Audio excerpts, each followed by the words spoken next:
Fundamental rights. So we were discussing important features of Indian Constitution, and so far we have discussed three main points. So first one was federalism, second one was parliamentary form of government, and the third one which we discussed in the last video was of separation of powers. Right, so हमने इन points को detail में discuss कर चुका है और चौथा जो पॉइंट है वो है फंडामेंटल राइट्स का। तो इसके बारे में तो आपने बहुत ही ज्यादा सुना होगा, जैसे लोग न्यूज वगैरह में भी बोलते रहते हैं कि हमारा फंडामेंटल राइट है, कॉन्स्टिट्यूशन हमें ये राइट देता है, इस तरीके की बातें आपने सुनी होंगी। तो फंडामेंटल राइट्स जो है वो हमारे कॉन्स्टिट्यूशन का एक बहुत ही इंपॉर्टेंट पार्ट है। The section on fundamental rights has often been referred to as the conscience of the Indian constitution. तो कभी कभी क्या होता है कि जो फंडामेंटल राइट्स वाला सेक्शन है इसको क्या बोला जाता है कि वो कॉन्स्टिट्यूशन की एक तरीके से जान है, उसकी सोल है। Colonial rule had created a certain suspicion of the state in the minds of nationalists, and they wanted to ensure that a set of written rights would guard against the misuse of state power in independent India. तो colonial rule की वजह से क्या हुआ कि जो nationalist थे, मतलब जो लोग आजादी के लिए लड़ रहे थे, उनके दिमाग में एक तरीके से स्टेट के लिए, here what we are referring to by state, we mean that the political institution, जो पॉलिटिकल इंस्टीट्यूशन उस टाइम पे था ऑथोरिटेरियन गवर्नमेंट का, तो उससे जो है हमारे नेशनलिस्ट एक तरीके से परेशान हो गए थे, उस पर डाउट आने लगा था कि भाई ये सिस्टम तो बिल्कुल भी सही नहीं है। और नेशनलिस्ट जो है वो ऐसा चाहते थे कि जो आजाद इंडिया होगा वो कुछ ऐसा सिस्टम जो है रखेगा जिसमें कि रिटन राइट्स लोगों के लिखे जाएंगे, ताकि हर चीज को जो है गार्ड किया जा सके किसी भी मिसयूज के खिलाफ। मतलब कि अगर कोई अपनी पावर्स का गलत इस्तेमाल कर रहा है तो उन गलत इस्तेमाल के को जो है रोका जा सके और लोगों को उस गलत इस्तेमाल से बचाया जा सके। कैसे बचाया जा सके? क्योंकि हमने उन लोगों को राइट्स दिए हुए हैं कि अगर तुम्हारे साथ कोई गलत इस्तेमाल करेगा पावर का, अगर तुम्हें जो है कोई डराने की कोशिश कर रहा है, धमकाने की कोशिश कर रहा है अपने पावर के दम पे, तो तुम ये एक्शंस जो है ले सकते हो, तुम्हारे साथ जो है कॉन्स्टिट्यूशन है। Fundamental rights therefore protect citizens against the arbitrary and absolute exercise of the power by the state. तो फंडामेंटल राइट्स क्या करते हैं, वो स्टेट की जो आर्बिट्रेरी और एब्सोल्यूट एक्सरसाइज है पावर का। आर्बिट्रेरी मतलब कि कोई चीज जो कि आप अपनी मर्जी से कर रहे हो, मन मर्जियां चला रहे हो, किसी की भी नहीं सुन रहे। तो इस तरीके से अगर स्टेट, मतलब कि जो पॉलिटिकल सिस्टम है, अगर वो ऐसा बन जाता है जहां पे पावर अपनी मर्जी से जो है यूज की जा रही है, उसमें लोगों का जो भला है वो नहीं देखा जा रहा, अगर इस तरीके से पावर का इस्तेमाल किया जाता है तो फंडामेंटल राइट्स जो है वो उससे बचाते हैं। The constitution thus guarantees the rights of individuals against the state as well as against other individuals।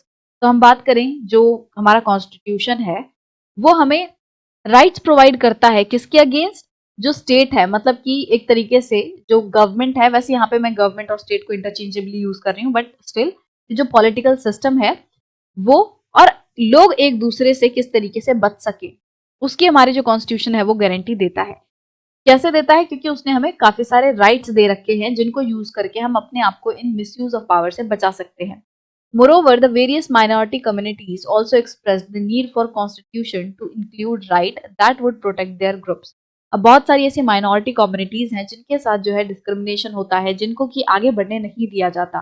तो ऐसी माइनॉरिटी कम्युनिटीज को भी कॉन्स्टिट्यूशन जो है वो राइट्स प्रोवाइड करता है ताकि उनके इंटरेस्ट का भी ध्यान रखा जा सके। The constitution therefore also guarantees the rights of minority against the majority. और इसीलिए हम कह सकते हैं कि जो कॉन्स्टिट्यूशन है वो माइनॉरिटीज को राइट प्रोवाइड करता है किसके अगेंस्ट? मेजॉरिटी की। कि अगर मेजॉरिटी जो है अपनी पावर का गलत इस्तेमाल करेगी, मेजॉरिटी माइनॉरिटीज को डिस्क्रिमिनेट करेगी, उनको एक तरीके से एक्सप्लॉइट करेगी, तो माइनॉरिटीज जो है वो आवाज उठा सकते हैं और कॉन्स्टिट्यूशन का जो है हवाला देके न्याय पा सकते हैं। As Dr. Ambedkar has said about these fundamental rights, their object is twofold। तो जैसा कि डॉक्टर अंबेडकर जी ने भी कहा था कि जो फंडामेंटल राइट्स हैं इनके एक तरीके से दो मायने हैं। The first objective is that every citizen must be in a position to claim those right. तो पहला जो इंपॉर्टेंट ऑब्जेक्टिव है इन फंडामेंटल राइट्स का वो ये है कि हर एक जो इंडिविजुअल है, हर एक जो सिटीजन है, इस देश का नागरिक है, वो इस पोजीशन में हो कि वो इन राइट्स को क्लेम कर सके। कि तुमने लोगों को राइट तो दे दिए, बट उन राइट्स का क्या फायदा कि जब वो उन राइट्स को क्लेम ही नहीं कर सकते, इन राइट्स के बेसिस पे वो न्याय पा ही नहीं सकते, तो उस चीज का तो कोई फायदा ही नहीं हुआ। मतलब कि लोग इस पोजीशन में होनी चाहिए कि वो अपने इन राइट्स को इस्तेमाल करके न्याय पा सकें। And secondly, these rights must be binding upon every authority that has got the power to make laws, और ये जो राइट्स हैं वो उन सभी ऑथोरिटीज के ऊपर लागू होंगे जिन्हें की लॉज बनाने की पावर मिली है। In addition to fundamental rights, the Constitution also has section called Directive Principles of State Policy. अब हमारे कॉन्स्टिट्यूशन में फंडामेंटल राइट वाला सेक्शन है जो कि हमारे देश के लोगों को कुछ राइट्स प्रोवाइड करता है जिनको यूज करके हमारे देश के लोग जो है किसी भी मिसयूज ऑफ पावर से, किसी भी तरीके के डिस्क्रिमिनेशन से, इस तरीके से वो अपने आप को बचा सकते हैं।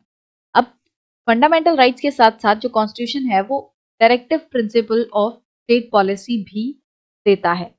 The section was designed by the members of Constituent Assembly to ensure greater social and economic reforms and to serve as a guide to the independent Indian state to institute laws and policies that help reduce the poverty of the masses. अब ये directive principles of state policy है क्या? तो हमारी जो constituent assembly के members थे उन्होंने ये directive principles of state policy इसलिए लाए हैं ताकि ये एक गाइड की तरह काम कर सकें कि आज़ाद भारत में जो गवर्नमेंट आने वाली है वो इन रूल्स को फॉलो करें, इन प्रिंसिपल्स को फॉलो करें ताकि लोगों का और अच्छे तरीके से भला किया जा सके, ताकि जो लॉज बनाए जा रहे हैं, जो पॉलिसीज, रूल्स, रेगुलेशंस बनाए जा रहे हैं वो और बेटर तरीके से लोगों के हित में हो, और जो मासेस जो है गरीबी से गुजर रही हैं, जो जनता जो है गरीब है, उसको भी इरेडिकेट करने के लिए directive principles of state policy जो है वो हमारा कॉन्स्टिट्यूशन लिखता है।